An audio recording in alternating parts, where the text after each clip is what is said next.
అసలే వర్షాకాలం. ఎక్కడ చూసినా మురుగునీటి గుంతలు, కుక్కలు, పందుల సంచారం, చెత్తాచెదారంతో నిండిన ఖాళీ స్థలాలు. ఏ పంచాయతీ చూసినా ఏమున్నది గర్వకారణం అన్నట్టు ఎక్కడికక్కడ వ్యర్థాలతో మురుగునీటి కాలువలు దోమలకు నిలయాలుగా మారాయి. ముఖ్యంగా అల్లూరు జిల్లా రంపచోడవరం రెవెన్యూ డివిజన్ పరిధిలో మలేరియా జ్వరాలు చాప కింద నీరులా విజృంభిస్తున్నాయి. రంపచోడవరం చింతూరు డివిజన్లలో ఏడాది ఇప్పటి వరకు 1398 మలేరియా కేసులు నమోదయ్యాయి. వీటిలో రంపచోడవరం డివిజన్లో 883, చింతూరు డివిజన్లో 515 కేసులు నమోదయ్యాయి. ఇటు వాతావరణ మార్పులు, గ్రామాల్లో పారిశుధ్యం లేకపోవడం లాంటి కారణాల వల్ల దోమలు వృద్ధి చెందుతున్నాయి. ఇవే మలేరియాను వ్యాప్తి చేస్తున్నాయి. జ్వర పీడితులతో ప్రభుత్వ, ప్రైవేట్ ఆసుపత్రులు నిండిపోతున్నాయి.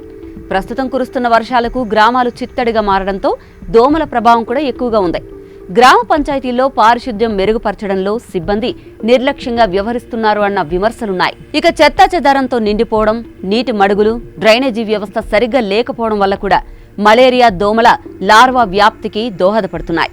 గ్రామాల్లో దోమల నివారణకు స్ప్రేయింగ్, ఫాగింగ్, డ్రైనేజీలను శుభ్రం చేయడం, చెత్త తొలగింపు, బ్లీచింగ్ చల్లించడంలో పంచాయతీ సిబ్బంది నిర్లక్ష్యంగా ఉంటున్నారన్న విమర్శలు వ్యక్తమవుతున్నాయి. మరోవైపు మలేరియా కేసులు భారీగా నమోదయ్యేందుకు అవకాశం ఉన్న 151 హాట్స్పాట్ కేంద్రాలను చింతూరు, కూనవరం, విఆర్పురం, ఎటపాక మండలాల్లో గుర్తించినట్లు అధికారులు తెలిపారు.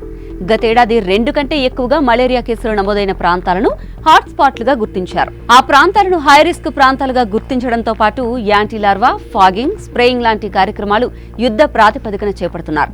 చింతూరు మండలంలో 64, విఆర్పురం మండలంలో 39, ఎటపాక మండలంలో 21, కూనవరం మండలంలో 26 ప్రాంతాలను హాట్స్పాట్లుగా గుర్తించారు. ఇక మలేరియా ఒక అంటువ్యాధి. ఇది ఆడదోమ అనాఫిలిస్ కుట్టడం వల్ల వస్తుంది. వాస్తవానికి ఈ దోమలో ప్లాస్మోడియం వైవాక్స్ అనే ప్రోటోజోవాన్ ఉంటుంది. ఇదే ఈ వ్యాధికి నిజమైన కారణం. మలేరియా జ్వరం ఎక్కువగా వేసవి, వర్షాకాలంలో వస్తుందని మనందరికీ తెలిసిందే.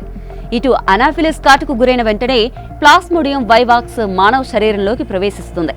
ఇది రోగి కాలేయం, రక్త కణాలపై దాడి చేస్తుంది.